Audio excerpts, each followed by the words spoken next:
અધૂરી સાઇટ રાખી ફરાર થતા ફરિયાદ નોંધાઈ. પોલીસે સિદ્ધેશ્વર ગ્રુપના બિલ્ડર પાનસુરિયા બંધુની કરી ધરપકડ. વડોદરામાં અધૂરી સાઇટ રાખી ફરાર થતા ફરિયાદ નોંધવામાં આવી હતી. આ મામલે આજે સિદ્ધેશ્વર ગ્રુપના બિલ્ડર પાનસુરિયા બંધુઓની પોલીસે ધરપકડ કરી છે. સિદ્ધેશ્વર પ્રાઇમ પ્લસના બિલ્ડરોની પોલીસે ધરપકડ કરી કાયદેસરની કાર્યવાહી હાથ ધરી છે, જેમાં સુરેશ પાનસુરિયા અને મનીષ પાનસુરિયાની ધરપકડ કરવામાં આવી છે. મળતી માહિતી અનુસાર અધૂરી સાઇટ રાખી ફરાર થતા ફરિયાદો નોંધાઈ હતી. આ મામલે હરણી પોલીસે તપાસનો દોર લંબાવ્યો હતો. બુકિંગ એમાઉન્ટ લઈને સાઇટ અધૂરી રાખતા વિવાદ થયો હતો અને ઠેકરનાથ વિસ્તારમાં અનેકો રોકાણ કરીને છેતરાયા હતા. ઘણા મહિનાઓથી પાનસુરિયા બંધુઓ ફરાર હતા. બીજેપી અમરેલી જિલ્લાના પૂર્વ પ્રમુખ સુરેશ પાનસુરિયા છે. આ મામલે હરણી પોલીસે તપાસ હાથ ધરી હતી, જે મામલે આજે સિદ્ધેશ્વર ગ્રુપના પ્રાઇમ પ્લસ બિલ્ડરો જેમાં સુરેશ પાનસુરિયા અને મનીષ પાનસુરિયાની પોલીસે ધરપકડ કરી તેમના વિરુદ્ધ આગળની તપાસ હાથ ધરી છે.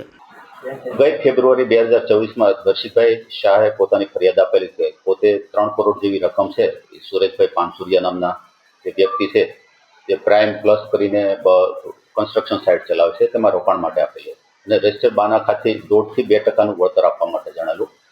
શરૂઆતમાં એને થોડો સમય માટે વળતર આપેલું અને બાદ પછી વળતર બાબતે વાતચીત કરતા સુરેશ પાનસુરિયાએ કોઈ સંતોષકારક જવાબ આપેલો નહીં. આ બાબતે એને અવારનવાર કહેવા છતાં તેને વળતર બાબતે કોઈ પ્રત્યુત્તર નહીં મળતા તેણે પોતે ફરિયાદ નોંધાવી છે અને સુરેશ પાનસુરિયા તેમજ તેના બીજા અન્ય 3 ભાઈઓ અને પોતાના દીકરાના નામનું જે બાનાખત છે તેનું નામ કરેલું આપેલું છે તેમના વિરુદ્ધ ચીટિંગની ફરિયાદ અને સાથે GPIDની ફરિયાદ આપેલી હતી. એ અમે અવારનવાર આરોપીના ઘરે અને બધી જગ્યાએ તપાસ કરતા આરોપી મળ્યો તો વચ્ચે નામદાર કોર્ટમાં રાહત લેવા માટે પણ ટ્રાય કરેલી, પણ કોઈ રાહત ન મળે અને આજ રોજ એટલે કે ગઈકાલ રાત્રે તેને બાતમી રાહે વેમલી ખાતેના પોતાના ઘરેથી એને પકડી પાડાય છે. આ જ બાબતમાં આપણે કહીએ તો બીજા 2 સાહેદો છે કે જેના એકના 52 લાખ રૂપિયા અને એક 25 લાખ રૂપિયા છે. એને પણ આવુંથી ચીટિંગ એની જોડે કરેલું છે. એમાં એકની પાસેથી રજિસ્ટર બાનાખત છે, બીજાનું રજિસ્ટર બાનાખત છે. એને પણ તપાસમાં સામે એટલે ટોટલ 4.5 કરોડ જેવી ચીટિંગ કરેલી છે. હજુ ફરિયાદો આવશે તો 100% કાર્યવાહી થશે અને સાથે એ પણ જણાવવાનું કે આરોપીએ જે કાંઈ ચીટિંગ કર્યું છે તેની 3 ફરિયાદો 2018, 20 અને 26માં બાબુત પોલીસ સ્ટેશનમાં 3 ચીટિંગની ફરિયાદો દાખલ છે. સાથે સાથે અમરેલીમાં 2021માં લેન્ડ ગ્રેબિંગનો ગુનો પણ દાખલ થયેલો અમને રેકોર્ડ ઉપરથી જાણવા મળે છે. સર, બીજી ઘણી એની સાઇટો છે અને ગરીબ જરૂરિયાતમંદ લોકોની પણ એક સાઇટ છે 11 ટાવરની કિશનવાડી પાસે. એ લોકોને 6 વર્ષથી પોઝેશન પણ નથી આપ્યા, છેતરપિંડી કરી છે.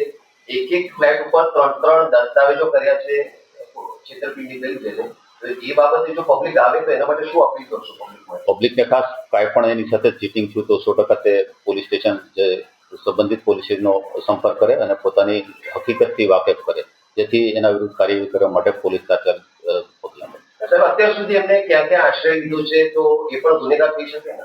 હા, પોતો અમરેલીના સાવરકુંડલા છે ત્યાં રહે છે, પોતાનો વતની છે, એટલે પોતાના ઘરે અને આજુબાજુ પોતાના સમ વિસ્તારમાં થતો વાડી વિસ્તારમાં આશરો લેવાનું જણાવે છે અને હાલ પણ તેની આરોપીની પૂછપરછ શરૂ છે. નાણાં બાબતે પૂછતા કે પોતે મંદીને કારણે આર્થિક સંકળામણમાં આવી ગયો હતો, એની હિસાબે સમયસર પૈસા નહોતી આપ્યો, અત્યારે એવું રટણ છે. છતાં પણ ઇન્ટ્રોગેશન માટે અને વધુ તપાસ માટે નામદાર કોર્ટમાં રિમાન્ડ માટે રજૂ કરવામાં આવશે.